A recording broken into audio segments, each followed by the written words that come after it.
je dois m'en aller. Oh, d'accord. Eh bien non, Kid Cudi, Doudou Loudou, puis-je au moins dire Ces au 20 revoir? départs inoubliables prouvent que les interviews peuvent se désintégrer rapidement. Que ce soit un au revoir calme ou une fermeture tempétueuse. Mais ne t'avise pas de me piéger maintenant, car je ne vais pas jouer à ce jeu. Efface ça, John.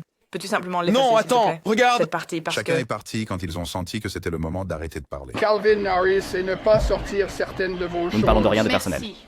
Au revoir. Jetons un coup d'œil à certaines sorties de célébrités ci-dessous. Robert Downey Jr. Lors d'une interview, Robert Downey Jr. est arrivé prêt à parler d'explosion, de héros et de sauver le monde. Personnage qui différenciait cet univers des autres mondes de bande dessinée et nous y voilà. Mais le journaliste britannique Krishnan Gurumurthy avait d'autres plans.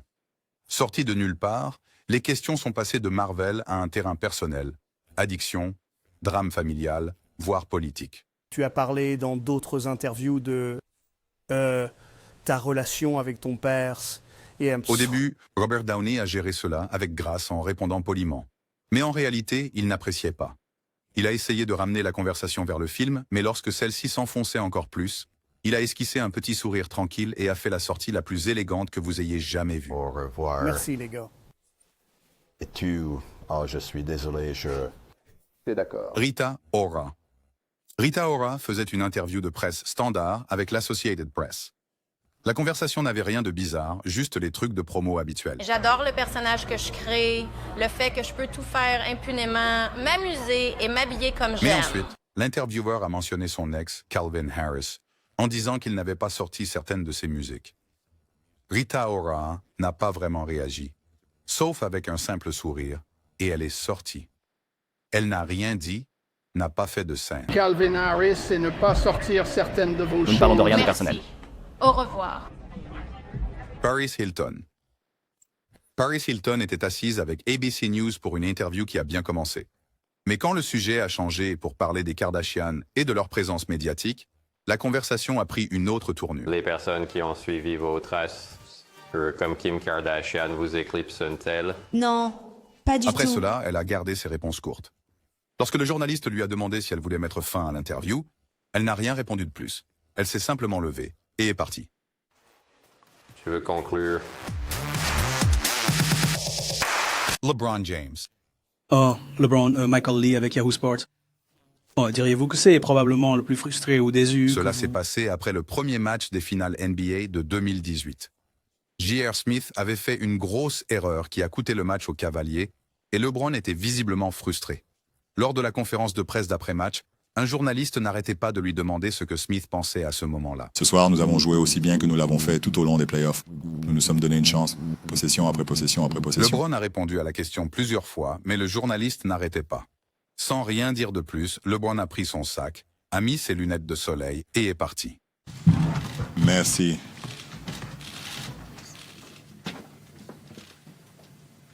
Justin Bieber. Avec nous, Justin Bieber.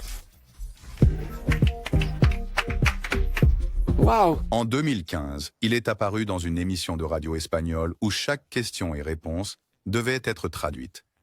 L'interview avançait lentement à cause de la traduction constante. Les questions étaient également parfois floues, ce qui rendait la progression plus difficile. Justin Bieber. Après environ 8 minutes passées dans ce chaos, l'animateur lui a demandé de faire un petit sketch amusant avec des youtubeurs pour faire le buzz sur Internet. Bieber n'a rien dit. Il s'est juste levé et est parti, laissant l'animateur sans se rendre compte que l'interview était déjà terminée. Oui? Viens avec nous. D'accord. Viens avec nous. Et ce sont des youtubeurs. On y va? Viens avec nous. Donald Trump. Que vous pensez pendant qu'il était président? Eh bien, il a été très gentil avec moi, mais après cela, nous avons rencontré quelques difficultés. En 2017, le président Donald Trump s'est assis avec CBS pour une interview. Cela a bien commencé, mais les choses ont rapidement changé lorsque le journaliste a évoqué les affirmations de Trump concernant ses accusations d'écoute électronique par l'ancien président Obama. Tu as vu ce qui s'est passé avec la surveillance. Et tout le monde a vu ce qui s'est passé avec la surveillance. Dès que le sujet a été abordé, Trump l'a coupé court.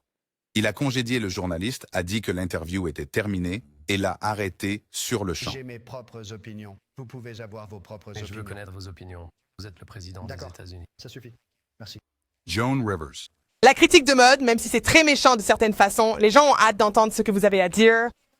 Vraiment, pas moi. Elle était sur CNN avec Frederica Whitfield, et les choses sont rapidement devenues inconfortables. L'intervieweur a posé une série de questions pointues, mais a gardé un ton poli, ce qui a rendu l'interview plus passive-agressive que directe. Ah, je ne t'inquiète jamais de blesser les sentiments. Eh bien, pas quand il s'agit de robe. Ce n'est pas à propos d'elle, c'est à propos de vêtements. Joanne a répondu à quelques questions, mais lorsque le sujet a changé pour parler de son port de la fourrure, elle a perdu patience. Elle a qualifié l'interview de négative, s'est levée et est partie. Selon les rapports, elle a même gardé son micro allumé par la suite et n'a pas retenu ses pensées une fois les caméras Il y arrêtées. avait des gens qui étaient contrariés, oui, c'est Blair. Et alors? Non, tu sais, je pars. Je pars vraiment parce que tout ce que tu as fait est négatif. Christine O'Donnell. Une fois, Christine O'Donnell est apparue dans l'émission de Piers Morgan. Et les choses ont pris une tournure quand il a posé des questions sur ses opinions concernant le mariage homosexuel. Je ne suis pas bizarre à ce sujet, Pierce. Je ne me présente pas à un poste. Je ne fais pas la promotion d'un programme législatif. Elle a d'abord évité la question, mais comme Morgan continuait à insister, elle s'est agacée. Elle a qualifié son attitude de grossière et a soudainement annoncé qu'elle partait, ajoutant qu'elle avait sauté une autre interview pour celle-ci. Puis elle s'est levée et est partie, mettant fin au segment dans un silence total. Tu sais, le signal de fin sur les côtés et genre, qu'est-ce qui se passe? D'accord, tu sais, ça suffit, Pierce. Whoopi Goldberg et Joy Behar. C'est sûr, ils ont le droit de le faire, et dans la Constitution, mais c'est inapproprié. Cela s'est passé en direct sur The View. Bill O'Reilly était l'invité, et tout allait bien jusqu'à ce que la conversation tourne autour du 11 septembre et de la construction de Moscou. Non, mais il y a le président qui Puis est va... venu le moment où O'Reilly a dit « Les musulmans nous ont tués le 11 septembre ». Ils n'ont pas argumenté, ni continué la conversation. Ils se sont simplement levés et ont quitté le plateau. O'Reilly s'est excusé plus tard, et les deux autres sont revenus. Vous êtes indignés par les musulmans qui nous ont tués le 11 septembre. Chia la bouffe. En 2014, lors d'une conférence de presse à Berlin pour le film Nymphomaniac, on a posé à Chia une question sur le contenu explicite du film. Au lieu de répondre, il s'est levé et est parti, sans aucune explication ni commentaire. Les sardines seront jetées à la mer. Merci beaucoup. Les choses ont pris une autre tournure étrange. Peu après, il est apparu sur le tapis rouge avec un sac en papier sur la tête où était inscrit « Je ne suis plus célèbre », une phrase qu'il avait déjà tweetée. L'incident du sac est survenu juste après sa réaction étrange plus tôt dans la journée, lors d'une conférence de presse où on lui avait posé des questions sur sa participation à un film avec tant de scènes de sexe. Joueur lors d'une conférence de presse en 1995, donc apparemment même pas en tant Jim que... Norton. Les corps ont-ils été identifiés? Non, mais ça, expliquez-moi cet argument. Eh bien, nous allons juste continuer avec ça. En 2009, Jesse Ventura a rejoint The Opie and Anthony Show pour une interview qui s'est rapidement transformée en dispute houleuse. La conversation s'est orientée vers le service militaire et la politique étrangère, et les tensions ont rapidement monté entre Ventura et le co-animateur Jim Norton. Ken, nous ne pouvons pas retourner au Vietnam. Tu m'as dit que... Quoi qu'il était, c'est quoi? Non, parce que cela s'est produit en 2004, mon Il pote. n'a pas fallu longtemps avant que les choses ne dépassent les limites. La conversation est devenue personnelle, et la tension entre Ventura et l'animateur a atteint un point de rupture. Au lieu de poursuivre la dispute, Ventura s'est levé, gérant le moment à sa manière, et est sorti du studio. Au revoir, dur à cuire. Au revoir, dur à cuire. Et merci pour vos services à notre pays. Merci de m'avoir touché. Shannon Tweed. J'avais un. C'est un porc et je n'aime pas C'est ça. un porc? Et D'accord. j'en ai fini. Tu en as fini Le avec couple lui? est apparu dans l'émission de Joy Behar pour promouvoir leur série de télé-réalité, mais la conversation a rapidement pris une tournure inconfortable. Une ancienne interview a été évoquée, plaisantant sur les antécédents de Simmons avec les femmes, et lorsque le sujet a été de nouveau abordé, cela n'a pas plu à Shannon. À cette époque, tu sais, Gene Simmons était dans l'émission. J'ai déjà entendu ça de lui de toute façon. Il prétend qu'il a eu des relations sexuelles avec 5000 femmes. L'entretien a commencé légèrement, mais a changé après quelques questions. Shannon s'est levée et est partie au milieu. Gene était resté, mais le reste de l'entretien ne s'est pas bien déroulé. Les deux semblaient mal à l'aise avec la façon dont cela a été géré. Je plaisantais. Je plaisantais juste parce qu'elle est humoriste. Ici, remets-le. Ça te va bien. Plus tard, ils sont tous les deux revenus à l'émission. Cette fois, l'accent était mis sur l'apaisement des tensions et sur leur récent mariage. Ils ont parlé de leur départ, expliqué ce qu'ils ressentaient à ce moment-là, et donné leur version de l'histoire dans un cadre plus calme. Non, je ne pensais pas que c'était une blague drôle. Je ne pensais pas que ça valait la peine de plaisanter à ce sujet. Frank Rizzo. Et je connais des policiers qui sont en prison d'accord. aussi. Non, Cela ne signifie veut pas dire que tout ce que McGuinness pourrait je connais faire. un maire qui est en prison. En 1972, le maire de Philadelphie, Frank Rizzo, est apparu dans The Lou Gordon Program pour une interview télévisée. Cela a commencé comme n'importe quelle autre interview, mais il n'a pas fallu longtemps pour que le ton devienne inconfortable lorsque Gordon a évoqué des allégations selon lesquelles Rizzo recevrait le soutien de propriétaires de boîtes de nuit liées à des activités criminelles. L'article disait aussi, c'est le dernier point, que vous aviez reçu un soutien financier de la part des propriétaires de clubs de nuit de la ville. Rizzo n'a pas apprécié la tournure que prenait l'interview. Il s'est levé, a retiré son micro et est parti, disant qu'il n'allait pas continuer avec ce qu'il considérait comme une ligne de questions injustes. Je veux être professionnel et je suis venu pour une interview. Mais je ne pense pas que cela ait été une interview. Rachel Dolezal. Ça a été déposé au bureau de poste. Encore une fois, il semble très improbable qu'une personne qui avait une clé Adonen. En 2015, Rachel Dolezal, alors présidente de la NAACP de Spokane, s'est assise pour une interview locale avec Jeff Humphrey de KXLIR. La conversation a changé lorsqu'on lui a directement posé des questions sur son identité raciale. L'interview est devenue tendue lorsqu'elle n'a pas donné de réponse claire. Alors que les questions continuaient, Dolezal s'est levé et a quitté le plateau. Oui, c'est mon père. Et il n'a pas pu venir en janvier. Sont-ils Je blancs? ne vais pas, j'aurais... Après la diffusion de l'interview, les gens à travers le pays ont commencé à en parler. Il a été confirmé plus tard que Rachel était née de parents blancs, ce qui a soulevé encore plus de questions, car elle se présentait comme noire. Les Bee Gees.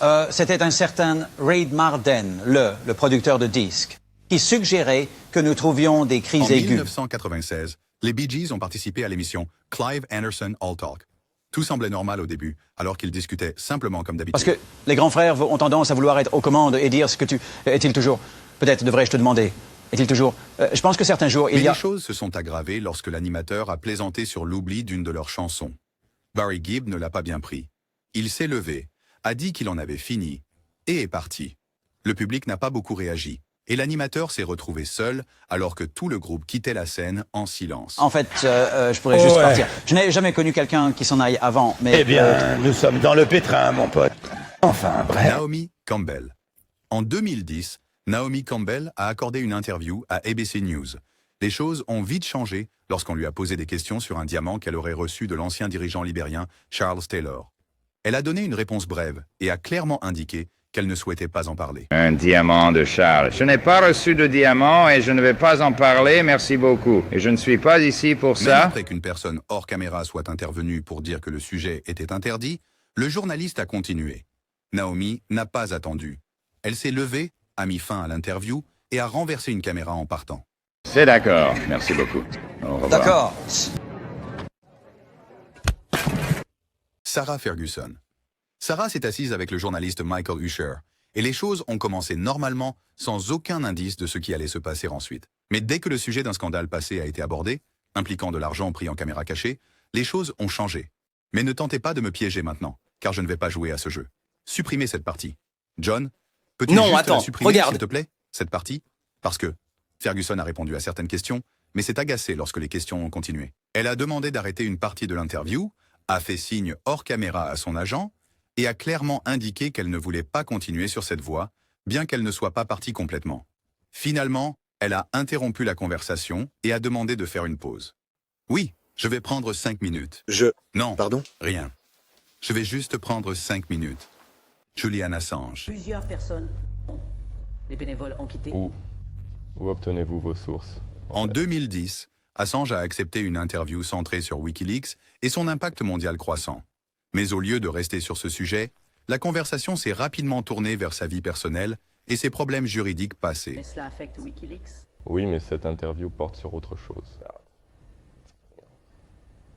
Il a averti l'intervieweur plus d'une fois de garder la discussion pertinente, précisant clairement qu'il n'allait pas continuer si ce n'était pas le cas.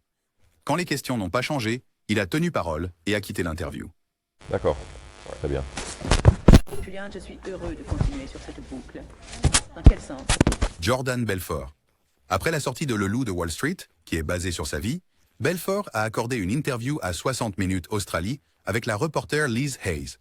L'entretien devait aborder ses crimes passés et sa vie après la prison. Mais les choses ne sont pas restées sur la bonne voie longtemps. Ils ont très peu de crédibilité en ce moment. J'ai essayé de régler cela pendant des années et ils m'ont essentiellement bloqué à chaque étape. Alors que Hayes a abordé la question de la restitution aux victimes, et si Belfort pourrait cacher de l'argent à l'étranger, le ton a rapidement changé. Belfort est devenu frustré et a demandé à passer à autre chose. Mais le Le questionnement a continué. Contrat oral avec votre gestion, la Fordham Company, est-ce une tentative de cacher vos revenus? Peu de temps après, quelqu'un hors caméra a interrompu l'interview. Même après avoir quitté le plateau, Belfort a continué en qualifiant Hayes d'irrespectueux et a critiqué la manière dont les questions étaient posées. Je pense que c'est ce qui est allé très rapidement. Et nous avons été vérifiés. Je pense que vous pouvez diffuser ce que vous voulez de cette interview. C'est fini. Kid Cudi. Que pouvez-vous dire sur Domingo Dene contre Kid Cudi? Eh bien, il y a deux choses que moi et Domingo Dene avons en commun. L'interview, Kid Cudi s'est assis pour une interview avec Nardwuar, le célèbre intervieweur canadien connu pour son style inhabituel et ses recherches approfondies. La conversation a commencé de manière décontractée, Cudi semblant détendu, mais le ton a changé lorsque Nardwuar a évoqué certains détails personnels, y compris des albums liés à l'oncle défunt de Cudi. Les gens... As-tu ces enregistrements? J'ai quelques-uns de ces vieux vinyles de quand il est décédé. Nous sommes allés à son appartement. Cudi n'a pas fait de scène ni dit quelque chose de grossier. Il s'est simplement levé et est sorti sans dire au revoir.